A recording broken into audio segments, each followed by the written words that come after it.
Rupanya sebenarnya kita ni silap Kita ingat stres ni otak saja. Rupanya badai-badai sendi otak orang-orang ni stres juga dah. Okey, bersama saya Abdul Fattah sebagai fisio di SS Wellness. Kita nak kongsi pasal stres di bahagian otot ataupun muscle. Stres ni boleh menyebabkan otot tu jadi lemah, boleh juga menjadi tight.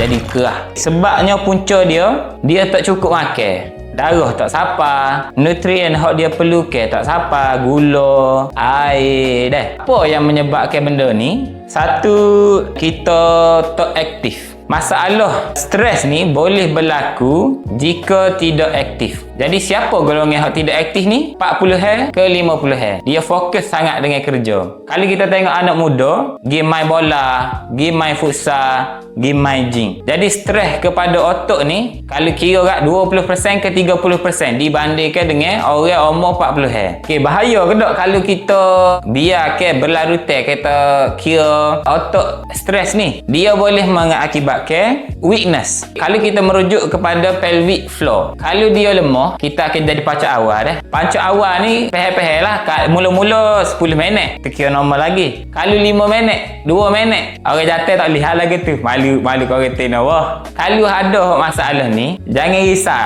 Ada solusi. Kita boleh kuat semula pelvic floor muscle tadi tu. Otak hot stres tu kita ada solusi. Kita boleh comel semula pengaliran darah dia melalui mesin ataupun orang kata senamai. Gapo-gapo mari jumpa saya dah di SS Wellness.